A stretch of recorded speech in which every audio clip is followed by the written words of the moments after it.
Did you know Spotify has podcasts? If you didn't, thanks to that rhetorical question, now you do.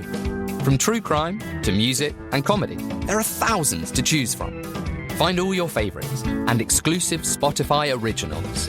Get a new angle on the news with We Need to Talk About. Get your dose of pop culture on David's Out for a Good Time. Or keep up with the latest on street culture with Who We Be Talks with DJ Semtex and Paris O. Discover podcasts on Spotify.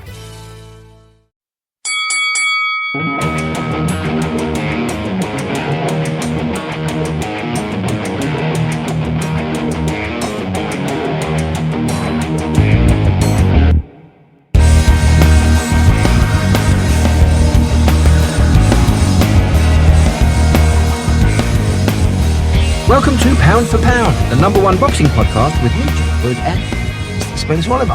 Hope you've all had a lovely Christmas. Yeah.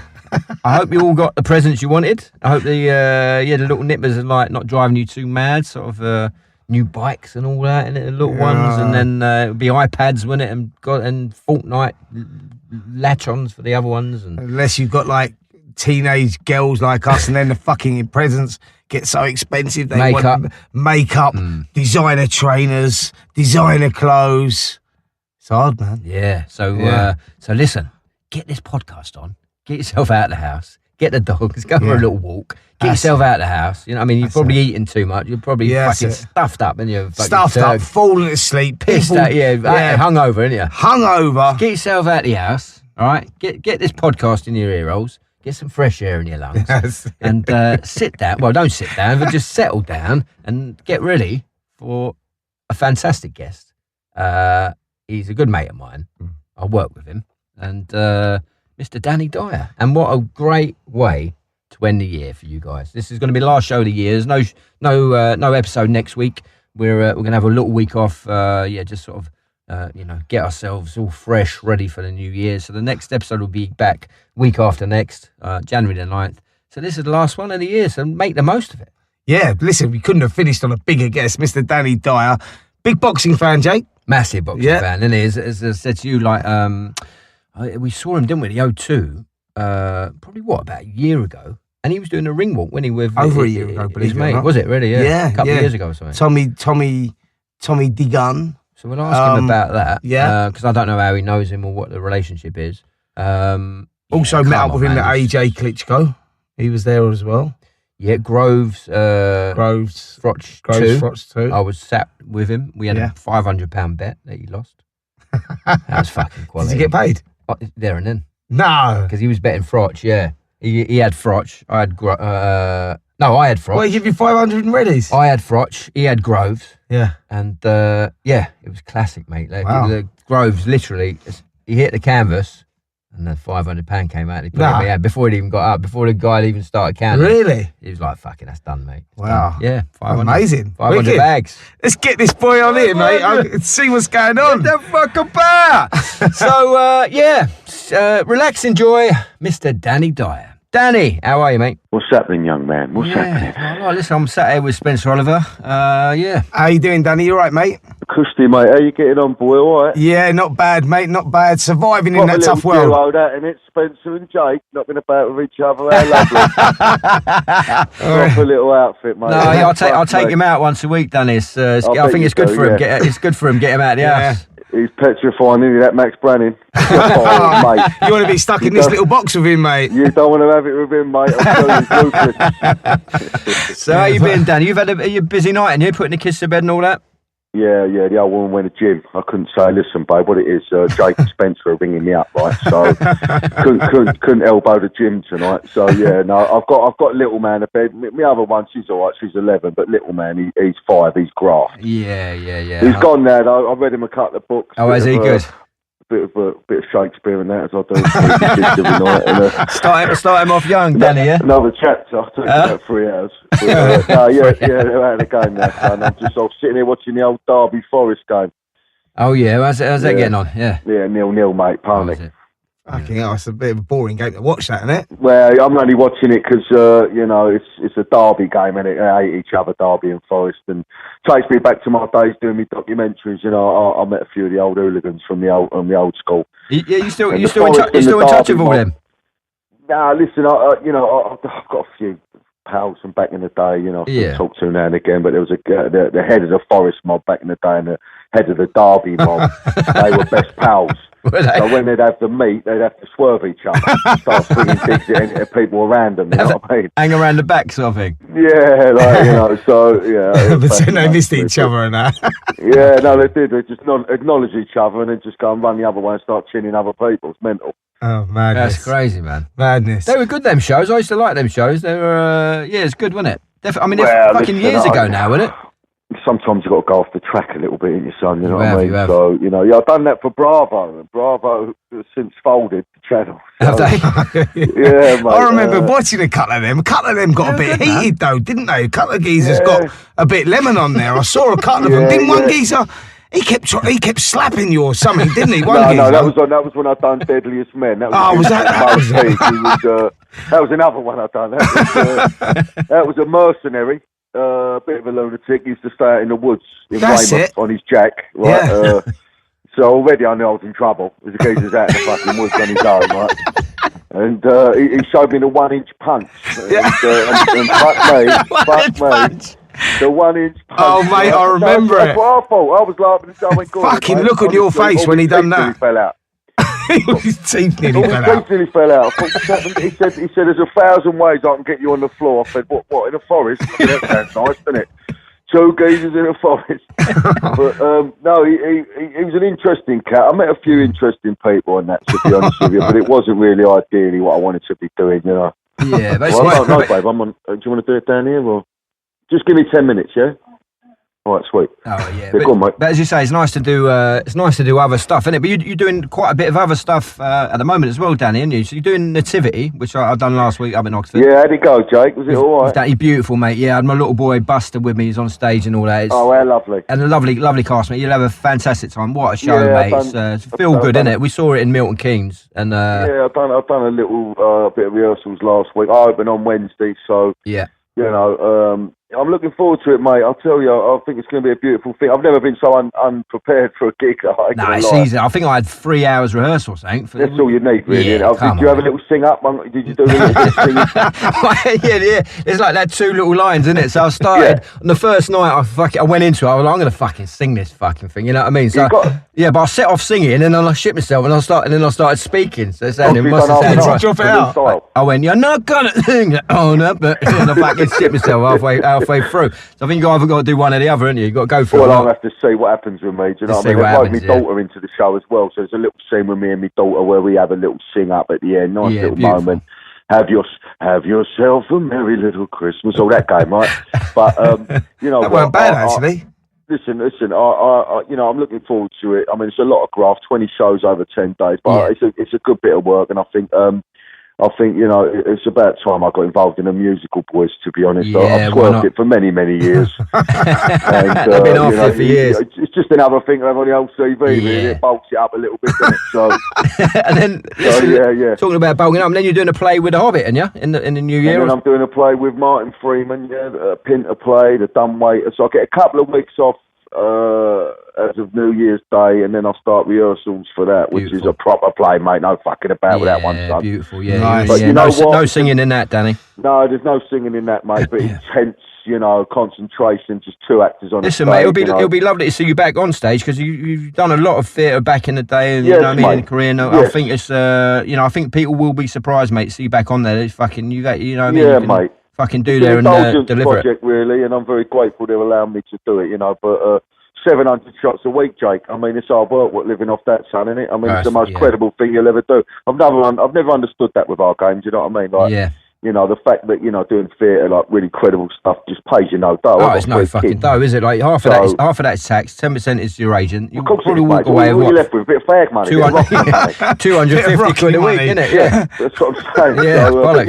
It's going to be a beautiful thing, It's going to be nice. Get the old juices flowing again, So and then back on the square, so. Yeah, beautiful. Nice. So, listen, mate, all right, let's get back to let's get on the boxing. You're a massive boxing fan, Dan, aren't you? Love boxing, mate. I've always loved boxing. I think I was blessed, really. I was born sort of 77, so like by the time I was like 10, 11, it was the era of Tyson, a young Tyson, of course, and then we got, the 90s with you know, the Lewises and your Evander Holyfields and your Riddick Bowes and Prince Nassim and all that. And yeah. Nigel Benns and I mean, it was a good era, It's mate. fucking golden age. We talked about it on the podcast, mate. It's like all that. It's ITV, wasn't it? Free to view. Yep. The fucking figures they had were like 20 million and all that. And absolutely. we were spoiled. I think we were spoiled, weren't we? Really? Yeah, you had you had your Ben Collins, Eubanks, and all that. They was all around at the same time. It was a great era for boxing. Great era, mate. I think it's probably the best era of all time. I feel really for competitiveness. You know what I mean? I think there was a lot of people like Ben and Eubank who were, you know, so different, but yet really you could never call the fight, nor could the judges. Really, you know what I mean? It was one of them ones, wasn't it? But, you know, I think Nazim Ahmed and all, he was someone we loved to hate, but I just felt he brought that bit of flair, didn't he? And that, you know, the ring walks were fucking something else, weren't they? Yeah, he was something else. Listen, a bit of showbiz, wasn't it? A bit of fucking razzmatazz, wasn't it? Yeah. But just some of the angles of his punches I'd never seen before, you know, where he was throwing digs from. And mate, I was on the end of a few of them, trust me. Me and Naz used to box together when we were kids, right from when we were 13 through to 17, but we were similar weights. Yeah, so we used to spar together. We sparred a lot together, but them angles, Dan, that you're talking about were just incredible, mate. He would hit you with a shot, you don't know where it come from, and then he was standing behind you. Really? Yeah, it was just and fucking, the thing is, in his day. To look at him, you think you'd knock him spark out, wouldn't you? You know, like, if you'd have sort of seen him in a boozer back in the day in the 90s, you know what I mean? You'd have thought, who's this little You'd be right on him, wouldn't you? You'd be fucking right on him. All of a sudden, he's hit you with 12 digs. So, yeah, you know, but I think I was blessed, hence why I'm, you know, I love a bit of boxing, man. I love it. Listen, I saw you, we've seen you more recently, you still attend boxing, don't you? We saw you at George Grove's Cole Frotch. Yes. Yeah, you was there. Do you still like going to the fights, Dan? I do. Listen, as much as I can, mate. You know, Groves. I sort of met him. We was on Soccer AM, and we sort of got on and that, and you know, he invited me to the boxing, so it was nice to go and watch. You know, he's a nice guy, isn't he? Groves, but nice guy. You know, I think me and you had a little wager on that one, Jake, didn't we? You called it had more knowledge than me. I think we had a monkey on that, but he buckled, didn't he? I think it was. Dan, I've got to tell you, he's told me about it already. He's told me about the wager. As soon as that punch went in, you fucking put your hand in your pocket and then the fucking money comes straight across. He weren't getting up from that, it's clear. I did. I just felt a bit. I think the occasion got to him. You know, he's gone on to do some things, though, Groves. He hasn't buckled. You know, I've got respect with the man, but I do try and go as much as I possibly can. You know, it's a good night out of boxing, isn't it? It is good. And listen, a couple of years ago, did we see you at the O2 walking one of your pals in? Who was that? Tommy Gunn, wasn't it? Tommy Gunn, yeah. You know, he's not fighting anymore, unfortunately. Yeah, but you know, I met him through a couple of pals of mine, and he was a fan of mine. He asked me to walk him down, and I watched his fight, the previous one. I thought, there's got something about him, this kid. Yeah, nice kid. I walked him down the aisle, and I thought, fuck me, that's the hardest part of surely. Because I think once you're in and the bell goes, you know, your adrenaline kicks in, but that fucking walk, you know, that's I think that's where a man's beat. I really do. Yeah, really. That after the fight, what? Because of what? The atmosphere, walking to the ring, and sort of just the anxiety of it, and I think the fault patterns, and I think Tyson was great at that. I mean, Tyson was an absolute animal, but I think what he would do to fighters while he was waiting in the ring and they was walking towards him, with a neck roll, I think they were, you know, they were sort of they were buckled already. Yeah, with that fucking. Sometimes you can tell a fighter's state of mind from that walk. I really do, you know. Totally agree, mate. You can tell straight away with it in their eyes. I remember once, do you remember the walk that when Mike Tyson was boxing our own Frank Bruno? Frank Bruno got the opportunity to box Tyson. Yes. Well, fucking hell, it was out in Vegas, I think it was. And when Frank come out, you went exactly what you said there, Dan. You went, he's done. He's fucked. Yeah, you could see it in his face. Yeah. But you could see even when he caught him with that dig, didn't he? Yeah. Bruno, I couldn't believe it. He caught him with a dig, didn't he? And he was so excitable. He caught me that uppercut. I thought, oh, here we go. Do you know what I mean? But it was like he caught him with a dig and thought, fuck it, I'm in trouble now. I really thought, oh, well, at least I've caught him with a dig. That's a fucking touch. He can all go home at me, you know. But I think he might have had half a chance there, Bruno. I really do. He's a big man, Bruno, you know. And he did have a big heart. But I'm saying the occasion. To mate in his prime. Yeah, the occasion. It's like you say, that neck roll and everything else. You see, you see fighters. You see him now regularly. Now, as soon as they come out, you see them lights go bang. They go on them. You go, he's up for this or he ain't. You can tell. Yeah, you can tell. Right. Weeks and weeks of training down to that one moment, and I know they're capable of it, but our brain is our own worst enemy. Don't you worry about that. And I think some people, it affects more than others. There's nothing you can really do about that. You've got to channel that in the right way. So it's just. I think the fight really that I'll never really forget is the Buster Douglas fight, man, because I watched it again recently and I forgot how great that fight was, to be honest with you. That was a phenomenal fight. Buster Douglas and Tyson was unbeaten. He was the governor, you know what I mean? And he went over Douglas. He went over, mate. Tyson caught him. And he got up, and it was pretty incredible what he done, Buster. I know Tyson wasn't at 100%. Yeah, his head had gone, and he'd been in prison. He had all that shit going on with Robin Givens and all that. When he went Douglas, I don't know how he picked himself off the floor, Douglas, and to come back and win the fight. Forget what state Tyson was in. He was still an animal. Oh yeah, no one gave him a chance, did he? Before the fight. No, he was still an animal, Tyson. He was still, and he caught him. He caught Douglas, and he got up, mate, and he finished him. I mean, that last dig he gave to. I mean, it was a sad sight. I'm not gonna lie. You know, seeing him scrabbling around, looking at that gum shield. I'll never forget that Tyson in it, and he was never ever the same again. You know, he was never ever going to come back from that. You know, I think men like that who have never been beaten, and then they taste defeat, they never really recover from it. I think that goes through the ages, really. You know, other than the odd people like Muhammad Ali, which is brilliant, but I just think, you know, and I think even watching Kell Brook the other night, I just feel once they taste defeat, it's just that, and same with Ricky Hatton, and I love Ricky Hatton. Once Ricky Hatton got beaten, Ricky Hatton got beat by the best, but you always felt he knew what it felt like to be beaten. He could never quite get to where he was, you know. And it's sad to watch that. I think when they lose that aura of invincibility, that's when it goes. Like the whole gravy train, you know, he's got it at the moment, hasn't he? Anthony Joshua, when fighters get hit by them, they think, fuck it, psychologically, they think they should be hurt. And when but he's at that point as well, AJ, and he's got fighters beat before he go in, didn't he? Like Charles Martin, we were there. Charles Martin Martin got into the fucking ring. We were sitting ringside. His fucking legs were shaking. He was done. He was gone. You know what I mean? So I think you're right. I think, AJ. You know, and I think he's had a bit of bad press because of this Wilder Fury fight, which I feel is unfair. And his management are his management, but he has got the 4 belts. I don't think AJ's frightened of anyone, to be honest with you. And I know people have been calling him out, but I understand there's a business side of it, you know. But I think you've got to put AJ in with anyone. He's a kid out of South London, mate. You know what I mean? He's a nasty kid, mate. He's not some kid brought up with a silver spoon in his mouth. Oh no, he's got an edge, AJ, isn't he? He's got an edge about him. Yeah, yes. Eddie Earn, I don't know if he's the best man for him. Oh, look, he's earning a few quid, but all of a sudden he's unbeaten. He's the holder of the 4 belts. He is, you know, the heavyweight champion of the world, and he's getting a little bit of disrespect flying his way, and I feel like he's had to call out Wilder now, and he's called him out, hasn't he? Yeah, I think the problem, Danny, was that they were so dismissive of it. Like AJ wouldn't even talk about Fury 6 months ago. He's saying, he's irrelevant and all that. And then Wilder, they were sort of like, you know, they were offering him shit. Like they were saying they offered him 50 million. I'm not sure whether they did or not. I think it's all bollocks. So like they were sort of like palming him off, basically. Oh look, we ain't going to fight him. But all of a sudden now they fought. Everyone's stepping up and go, well, fucking where's AJ? He's got to fight one of these guys. So it was the greatest thing that could have happened that fight. And, I think And the way it panned out as well. Yeah, do you know beautiful, what I mean? isn't it? I think two great men. You know, I've got a lot of respect for Wilder. I think he's just got a mad, unique style, man. There's no one quite like him, and I think. Listen, the thing about Fury is, mate, he's a lump. He's got a derby hanging over his shoulders, right? But this man can box. He's so light on his feet, isn't he? For a man 6'9". Yeah, he is.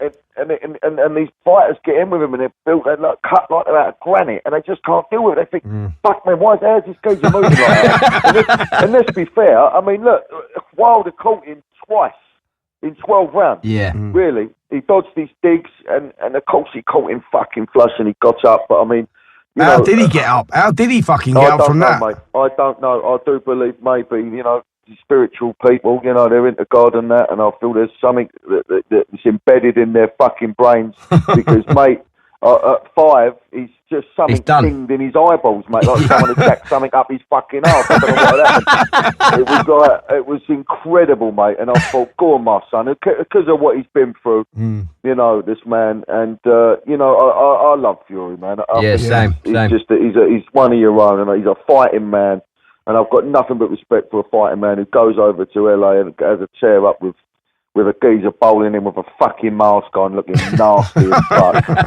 And he had a tear up with him, mate. So, yeah, you know, the beauty of it is, mate, boxing's getting back to where it needs to be, because there's a few great fighters knocking about now. So yeah, it seems like it's like a little bit of a golden age again, isn't it, Danny? Like fucking fights every fucking weekend, isn't it? Yeah, it's not just it's heavyweights. Been missed, Jake. It's been missed, and that's why UFC sort of come on, because there was just no one about. We just went for a real barren spell. It's just no one about, really, and I'm glad it's starting to get back where it needs to be.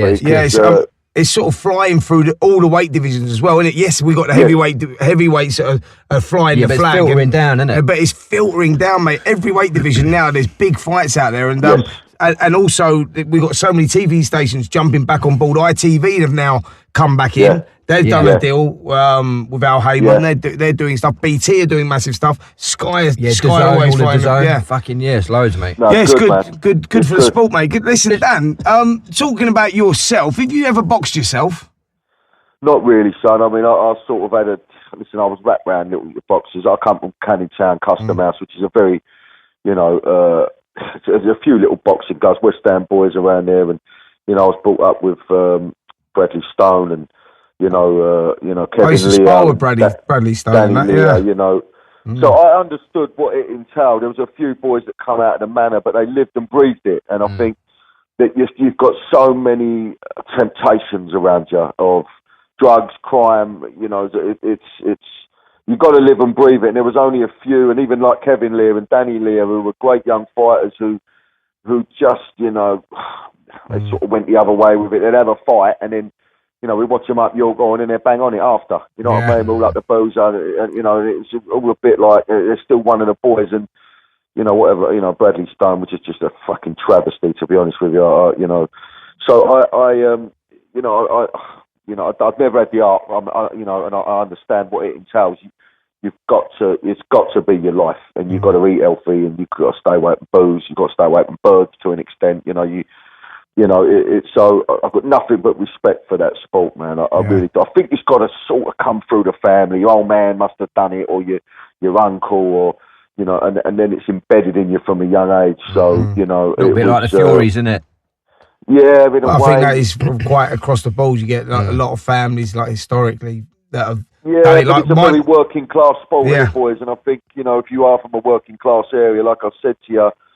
It's a lot of dedication, and it's a tough sport, and you've got to live and breathe it. And when there's other shit going on around your area, and you've got, the fucking, the crime that's paying money and the glory of that, who wants to be in a gym fucking 10, 12 hours a day, slogging your bollocks off, running up fucking roads, it's 12 miles. Takes a big man to do that, man. I think it's a little bit like our game, Danny, as well. There's a really small percentage at the top that are making any money, and the rest of them are just fucking grafting, isn't they? It's all like hand to mouth, isn't it? And you're right. Like, how do you keep your focus for all of them fucking hard times? Because it's a lot of knockbacks, isn't it? It's a lot of rejection in our game, and I think it's easy to give up and go, oh fuck it, I'll go and do something else. But I think if you're from a working class background as well, there's not many options, especially with the acting side of things. And I'll always say that to young people. Listen, I think we're going through a really weird stage with young people at the moment. There's a lot of violence out, there's a lot of hatred, there's a lot of negativity, and that's because they haven't got the bollocks to have a dream. And if you can dream and you can believe in yourself that there is more than where your fucking postcode is, or stabbing someone, or if you can really get into a mindset and listen, where you come from, this doesn't have to be where you're going. It has nothing to do with what your fucking destiny is.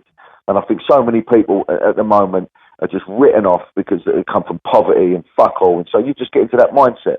But I think the greatest sportsmen and the greatest actors have come from fuck all. If you go through time, there's something in us. There's a fight in us. If you can channel it in the right way, it can be a beautiful thing. It's just so rare that it fucking happens, which is a shame, mate. Yeah, you're right. Like, just challenging that focus somewhere. These kids just need direction in life, don't they? Because they're all going down. That's all it is. Trying to find a little bit of direction and a role model. And it's some role models, man. That's what they fucking need. Because there ain't no. And I understand at the moment there's not many father figures around. There's not many father figures in these young kids' lives, and so they're running amok, man. And so something needs to fucking change. And sport is definitely a way. Boxing for sure. I don't know how many boxing clubs are around at the moment. I don't know how many are funded. I don't know. Well, I don't think it was as many as when I was fucking young. There was 2. You had Repton Boys Club, you had West Ham Boys Club when I was young. I mean, you know, it was encouraged, and you make the decision whether you want to go. But if there's so few and far between, then you know, I don't understand what these kids are supposed to fucking do. That's why they're picking up fucking blades. I think that's on the turn again now, Dan. Like, listen, I've been around boxing gyms all my life, and it did go through that stage where the gyms were empty. But now, now boxing's booming as well as it is. You go down the gyms now, you go down there, and the fucking gyms are packed. Sort of the AJ effect. It was from the 2012 Olympics. I think Fury as well. I think that's going to have an effect.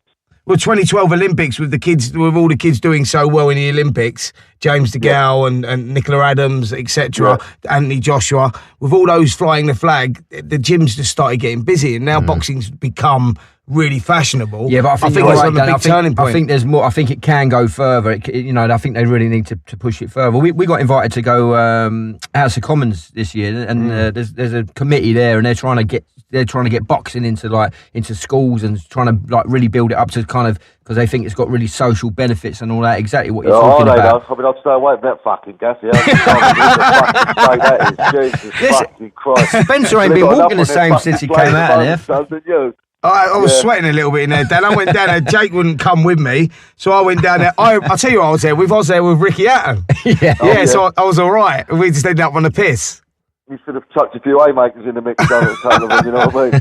But no, listen, I think you're doing a good thing, what with the podcast and everything else, them little shows that you do. You're right, listen, we've got to get in these kids nuts somehow. Yeah. And I think boxing is definitely a good way. Not even if they don't make it as pro, just discipline. Discipline, just something to get the old heart beating, and the adrenaline going. I think I know it's a dangerous sport, but I think it's a good way to shape a man. Yeah. Totally agree. Now, listen, mate, we've heard that story time and time again since we started the podcast at the beginning of the year. We had Ray Winston on, who talked about his life in boxing, what it's given him. Good boxer, Ray, wasn't he? Fucking really good, mate. Over 100 fights. I think he won about 93 of them, something like that. He fought for England.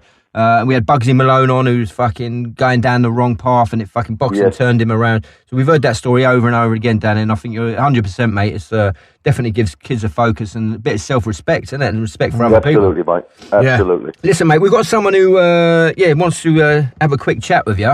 He's on the show every week. He's got a little issue with you, if I'm honest. Oh, go on, who is it? Big Bollocks, is it? Kugan? Yeah, Big Bollocks, Kugan, Kugan, he's got a little issue with you, mate. And Go on, then.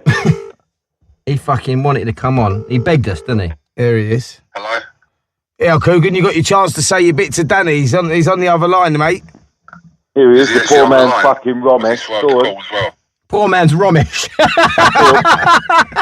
Anyway, Kugan, thanks for coming on the show, mate.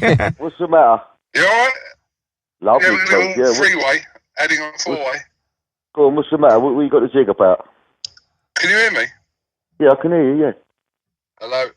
Oh, yeah, he can't hear Danny, can he? Can't you hear him, Coke? You're still trying to sort this podcast thing out then, boys? Hang on, put that on there, go on. Go on, fire away. Go on, mate, go on. Dyer? Yeah, go on. What's going on? You've done nothing, you don't reply to nothing, do you? Been trying to chase you for an interview for the last 2 years. It's worth everything. Yeah, I've changed my number, son, and that's what it is. I've had to change my number. I'll change it about 4 times a year, mate. All right, well, listen, you come on their podcast. It's 2 podcasts that you're on right now. All right, it's not 2 Bob, boys. But, you know. You got your own fucking jingle the other week, mate. Behave yourself. Go on, mate. No, what do you want to do? What, you want to have a little meet up, me and you, son? I want to have an interview like we've done 4 years ago, where we absolutely, everyone was raving about it. Kugan, he's moved on, mate. He's moved on. Get over it. He's moved on, mate. To be fair, Kugan, I'm a bigger boat now. To be honest, you know what I mean? I've half left you in the bin, but listen, I'm always up for doing favours. You know that, mate. I've always done interviews with you. I've always gone out of my way for you, son. You know that. No, I know you have, but I would genuinely like to sit down with you, only for like a little while, and do one again. Okay, yeah. Were you still doing that eye film, or was it? Yeah, still doing it, mate. 8 years on. 8 stretch on. Yeah, but no, you're cracking right on, though, son. And I've seen you. You've had Wilder in front. You get them all in front of you. I know, but I want Dyer on here, you know what I mean? He wants a bit of Dyer on here, doesn't he? He needs a bit of publicity around it. You want me to have a rant about fucking Brexit again? Listen, Kugan, stick with us. We might make it happen for you, mate. Yeah, we make dreams come true, Kugan. No, in the new year, mate, we'll have a bit of funny. Don't worry, in the new year, we'll sort it out through Jake. There you go. You've heard it from the man himself, Kugan. You happy now? All right. Well, you said it now. You can't back out of it now. Oh, he fucking can if he wants to, but there you go. Right, have a good Christmas, son, won't you? Peace and love and serenity. Definitely. Go on, I'll let you crack on with your little chat. Cheers, good. Coogie. Speak to you later. All right, mate. Bye, mate. Fucking hell, sorry about that, Dan. Fuck. It's not easy being you, is it, mate, huh? Wanted to fucking plug himself. Jesus Christ, come on, mate. That was fucking embarrassing, wasn't it? Huh? You learned nothing from Kugan.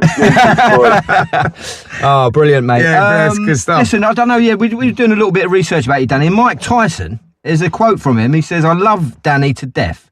He's cool and I love his movies. I love Danny Dyer. I haven't seen EastEnders, but I'm familiar with it. Have you heard that quote from Tyson? Yeah, no, that's mental, that was. I don't know how that come about. I think, listen, I'm quite pally with 50 Cent. I did a film with 50 Cent, and I believe they know each other and all that. Yeah. He's lovely geezer, he was. Curtis. Yeah, Curtis. You know, I didn't think we'd sort of get on paper, you know what I mean? But who's Curtis? Is that his name? Curtis, yeah. we sort of... I'll tell you what I couldn't believe how camp he was, the geezer. I thought, you know... Was he? Yeah, he was a very polite and, you know, just you know, he was proper. He was the real deal, and I think it was his entourage that was fucking petrifying. I'm telling you. You know what I mean? I look like I just fucking walked up a death row. So, but yeah, no, I sort of, you know, I know a few little bods that maybe is why he knows who I am. But yeah, I remember that fucking thing. It was a long time. I couldn't believe Tyson was piping up about me. It's unbelievable. Yeah, he, as you say, he probably saw that film, Danny, didn't he? Yeah, it's just great, mate. Yeah, I think they're pals, them two. Do you know what I mean? So I think maybe it come through that. But yeah, that was listen, I get a lot of bad press. You know what it's like with this press, mate. It's always fucking negative shit. So now and again, a nice little story pops up. Yeah, exactly. You go, oh, fuck me, that's good. That's put a smile on my face. No, listen, a little bit of a swagger. I think you've come through, Danny. I think, you know, last few years, I think you've really turned it around. I think you've, you know, after that, who do you think you are and all that, I think you've really come sort of, you know, part of the nation's, you know, I think another 10 years, mate, you'll be a nation's sweetheart. Oh, bless you, Jake, bless you. Look, listen, mate, it's got to take the rough with the smooth. We've got a fucking good job, haven't we? We earn good dough, and I think, you know, it is part of it. It's not easy. Listen, especially when your daughter's just come out of Love Island, that intensifies it a fucking bit as well, but... Yeah, Spencer's a big Love Island fan, Dan. Who? Spencer? Yeah. Yeah, I watched it. I bet he fucking loved it, didn't he, Spencer? I watched a little bit, mate, I'm not going to lie. Yeah, listen, mate, there's a lot of people fucking did, didn't they? But, you know, it's sort of added to the whole Danny Dyer thing, considering I called her Danny Dyer, and I didn't think anyone would have found out about that, but now she's a raving, you know, celebrity. Yeah, it's like I said, I've got to be grateful for things in my life, you know. I've given my kids a good life and my missus, and, you know, that's all we can do, really. I mean, we're not trying to change the world, mate. We're trying to earn a pound note just like everyone else. I think when you've got a bit of fame, I think we do have a responsibility to sometimes speak up because we can reach the masses, you know, and I think, you know, not enough people do that. But in general, really, mate, we're just feeding our kids and trying to have a good life, aren't we? Just like any man on the street. And, you know, unfortunately, there's these fuckers, you know, these journalists that like to hack our fucking phones now and again, you know what I mean? But I won't go into that one. So, you know, I'm very grateful, mate, for things. And I don't think I was that grateful before, and I was a bit of a fucking car crash, man. I had a few nutty years, you know, and yeah, but I think it comes with maturity, Danny, as well, doesn't it? You know, well, you've been in the game a long time, and as we've sort of touched on, you've had you know, an eclectic and fucking fascinating career so far, and it's going to continue, and you're doing some amazing stuff coming up. So, I think it just comes with experience, doesn't it? Really. Of course it does, mate. Yeah. Absolutely. And you know, you're right. I think it takes us a long time to grow up as men. You know, I think it really does, and you know, I'm really reaping the rewards for it now, and I'm in a fucking good place. Like you know, like I said, you know, it's like it's all good, man. It's all good. It's fucking Christmas, boys. It's fucking Christmas. Beautiful. Brilliant, well, listen, mate, Danny, we'll leave it there, mate. Yeah. Thanks for your time, and boys, lovely talking to you. Yeah, God bless you, Dan. Thanks so much for your time, mate. I really appreciate that. Anytime. Good luck with it, boys. See you later. Yeah, God bless, mate. We'll see you on see you ringside soon, mate. Cheers, Danny. Cheers, mate. Bye, mate. There we go. Fucking I like Danny. I've got a lot of time for Danny, and as you hear there, I think sometimes when you hear it direct from that person, and you ain't reading about him in the press and people talking shit and all that, as he says. When you hear from, straight down, Danny's straight up guy, you know what I mean? And he knows where he's from. He's very proud of where he's from. Yeah, man, he's got it worked out. As he said, he's in a good place at the moment. And what a fucking treat. That was a brilliant way to end the year for us on this podcast, mate. That was a brilliant way to end the year for us and for them, the fans. Like, listen, he was quality. There was a lot of serious stuff in there. There was a lot of humour in there. We got a great mix there, and you got to listen to the real Danny Dyer, which not many people really hear. Yeah. I thought it was brilliant. Yeah, and real insight as well in terms of what boxing can give people, the focus it can give them.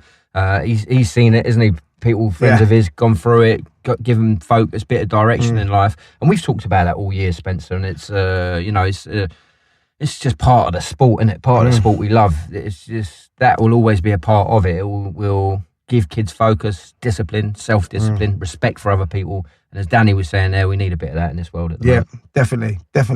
It was brilliant, mate. Listen, a couple of guys that he mentioned there, Kevin Lear and Danny Lear. I boxed Danny Lear twice as a kid. Mm-hmm. Yeah, and they were great little fighters, mate. And that's just went off the rails a little bit. It was a shame. Kevin Lee had done well as a pro, but Danny could have been a really good fighter. But yeah, listen, it was brilliant stuff, mate. What was it we were talking about as well? Tommy the Gun, when we walked in there. What happened? Because he's no longer fighting. Yeah, so there was some deficiency on the brain. They found something, a shadow or something. So, listen, I still see Tommy about. He's a lovely kid. He's training fighters now. He's done well. He's carving out another career after the boxing. It was devastating for him. He was doing really well. Matchroom had him on the shows. He was doing big things. Danny was walking him in with his belt. Yeah, I remember that night. Big night, wasn't it? Yeah, and then it all went tits up. The Boxing Board of Control are the most stringent boxing board in the world. They saw something that was not there before, and they took his license off him. It's a real shame, but I said to Tommy, I spoke to him in depth about it because my career ended short and whatnot. So he come to me, he said to me, listen, he was really struggling with it. And I said to him, look, mate, one door shuts, another opens. Boxing just opens up a path to the rest of your life. Boxing's a very short-lived business, but it gets you to do other things, and he's just got to focus on it sooner rather than later. It was but he's doing really well. He's doing really good. Yeah, I mean, if he's going to listen to that advice from anyone, no one's more qualified than you, Spencer, to tell that story. And you've been there, lived it. And as you know, it can be snatched away from you, this sport, at any time. And you've got a long life to live after that, haven't you? So listen, this sport is on top of the game, is the best sport in the world, but it can be fucking spiteful as well. And things happen. But listen, it's like that in any walk of life, any industry, and we just get on with sport. I think boxing is a reflection of life, isn't it? Yeah. There's great times, there's fucking hard times. It's a sport that we loved, and we've done this podcast from the beginning of the year. We've had a fucking amazing year. I think back of all the guests we've had, some of the moments, some of the laughs we've had. It's been a real pleasure, Spencer, doing this with you, mate, absolutely. last year. And 2019 is going to be a great year, not just for us, but for the boxing world. As we talked about there with Danny, boxing is on a fucking real high, and 2019 is going to really, they've got the heavyweight division kicking off. We've got fucking We're spoiled, mate. We're every spoiled. Weekend. It's going to be... I'm really looking forward to the year ahead. I'm looking forward to the podcast the year ahead. Thank you to everyone for listening and for your support.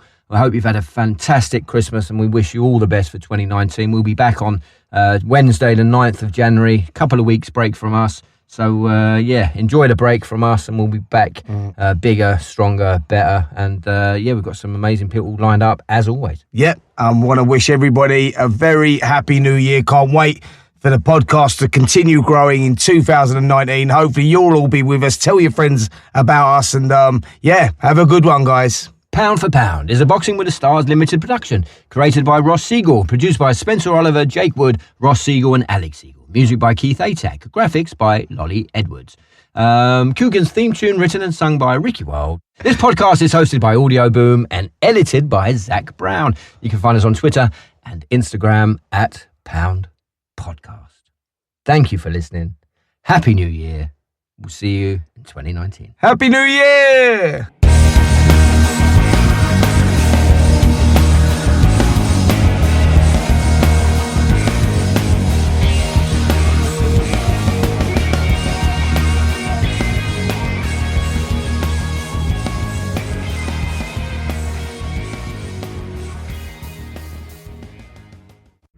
Wiper blades on such a wet day as this.